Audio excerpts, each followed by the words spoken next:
Ever since I started traveling more consistently back in 2018, I've been on the lookout for a true hybrid camera that was equally as good at photo and video.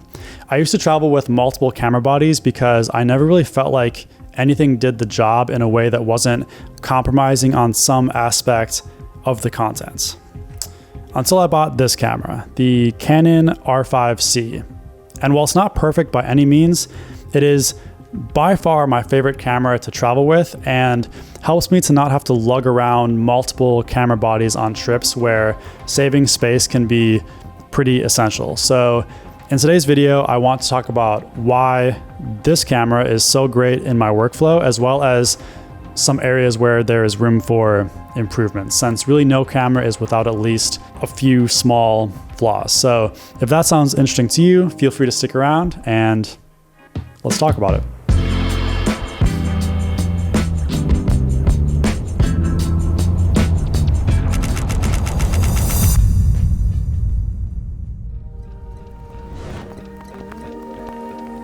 So this is, in my opinion at least, the first and only true hybrid camera Canon have come out with so far.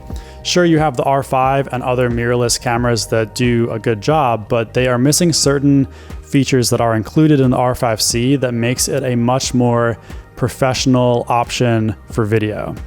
The R5C has a completely separate dedicated video menu, which is the same as on their cinema cameras, so I can use it as a B cam for my C70, which is actually what I'm filming this angle on right now, and set the menus to be pretty much exactly the same, which is really helpful when using both cameras on a project. And then it also has a separate photo mode with the regular photo menu that we are used to seeing on all of the other Canon mirrorless cameras. It kind of feels like they took the R5 and mixed it with the C70, and this was the result. A 45 megapixel full frame stills camera with its own dedicated cinema menu. Just like pretty much all Canon cameras, the menus are really intuitive and easy to use. You have all of your monitoring, such as false color, peaking, focus guide, zebras, and you can customize the menu with everything you use all in one place. You can also change most of the settings on the touchscreen without going into the full menu, which is really nice. They've added a small fan to the body as well, which makes it a little larger than the R5, but it means that there are no overheating issues, which seems like a pretty good trade-off if you ask me. You can go ahead and build a larger rig to help with bigger productions or keep it small for travel. So basically the R5C feels like a top of the line photo camera and a really solid cinema camera all packed into one mirrorless sized body. Another reason why I love using this camera so much is that the files you get out of it are extremely high quality, while also being easy to, whoops, I almost dropped it, while also being easy to edit thanks to the cinema setup, which allows you to record in XFAVC format, which gives you .mxf files. This may seem kind of nerdy to talk about, but if you've ever edited .mxf files before, you know that it is just so much smoother and faster than editing most files you get out of other mirrorless cameras. This file type is usually reserved for the rest of Canon's cinema line, so the fact that it is in a mirrorless sized body like this is a really, really huge plus of this camera.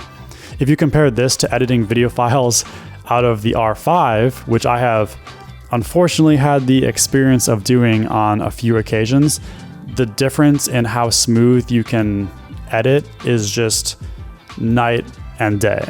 The 4K image is really, really good out of this camera. It's really sharp since it's downsampled from 8K, which, speaking of which, if you wanted to, you could record in 8K up to 30 frames per second in 12-bit RAW. But I mean, if you're making videos for the internet like me, I feel like that's a little overkill. So yeah, I pretty much stick to the 4K. You can record 4K up to 120 frames per second in 10-bit color and C-Log 3, which is pretty much all you need. You can turn the view assist on the LCD screen to get a good idea of what you are shooting. And there's no complicated, oh, you need to overexpose by this many stops to get your image to look good. Sony. Just kidding. I'm for the Sony people out there. I'm happy that you're happy, and I don't want to start that debate. That's a whole separate topic. But essentially, the point I'm trying to make here is you have all the scopes that you need in here if you have time and you want to really dial in how your image looks. But if you're traveling with this thing and you're in faster run and gun scenarios where you need to just get shots fast and move on to the next location, it's nice to know that you can pretty much look at the screen and what you see is what you're getting, and you can trust it for the most part in most scenarios to get the shot that you need and move on. Reason number 3 why this is my favorite travel camera right now is the photos, actually. The photos are honestly incredible. The main reason I got this camera was for the video quality and so that I could stop lugging my C70 around with me hiking and on my travels. And this dude is vlogging on C7. Yeah. Hey, what's wrong with that?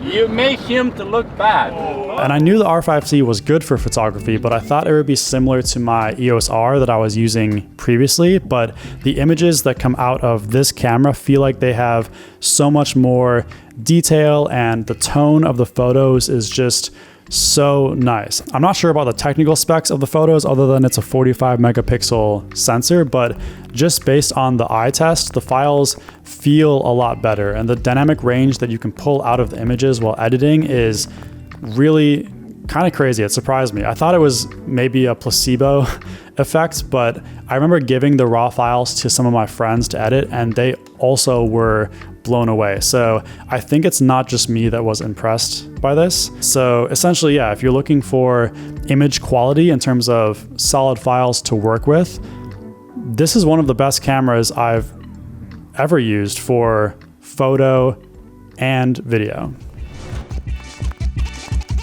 So this camera records beautiful 4K video up to 120 frames per second.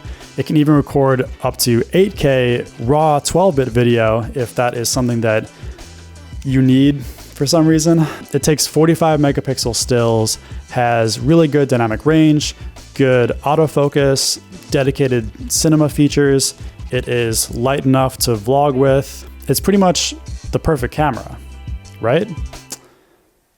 Well, there's a few downsides. So the first major downside is the battery life. These batteries last for about 8 seconds. Okay, just kidding. Obviously like a little bit more than that, but I'm not gonna lie, the battery life is really bad. You're essentially powering a cinema camera with these tiny batteries. So it's some of the worst battery life I've ever seen, to be honest, in any camera. And I was so concerned about it when I bought this camera that I almost returned it.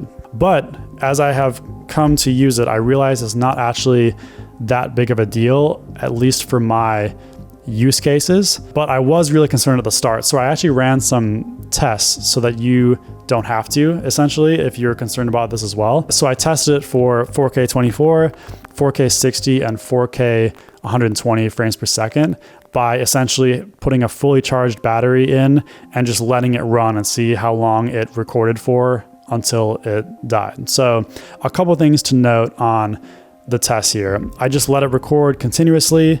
So in a real life scenario, I think you would probably get a little bit more battery life than this, but I just wanted to see, like, if you just hit record and let it go, how long it would last for. And I also use the newest official Canon LP E6NH batteries because third-party batteries are not going to be your friend with this camera. Like, they just die so fast. So, okay, yes, here are the results.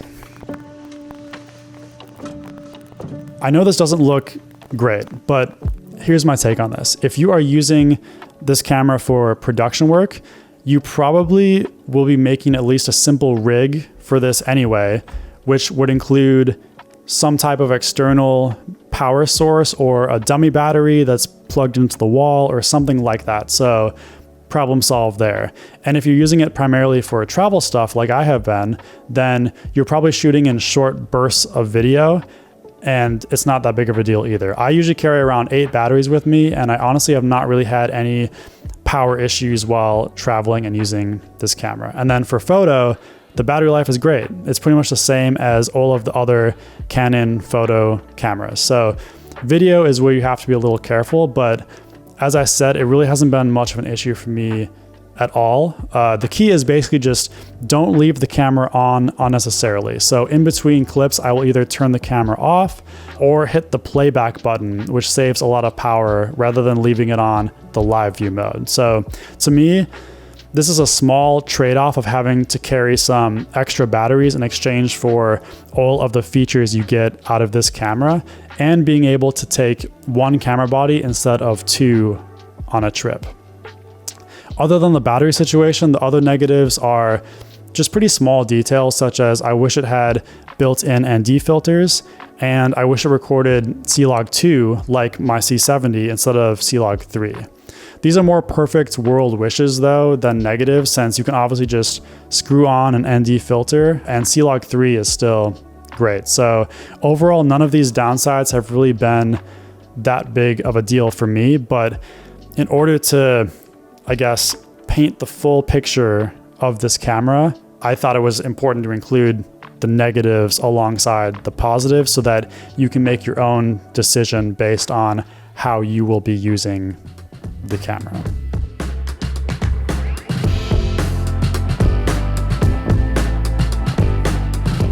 So in conclusion, is this the perfect travel camera for people needing both photo and video? I would say it's not quite perfect, but it's pretty close. And in my opinion, it's one of the best options, if not the best option out there right now for what I personally need while traveling. So that's pretty much it for this video. I hope you enjoyed. Let me know what you think about the R5C, and if you think there is a better hybrid option out there, I would love to hear about that as well.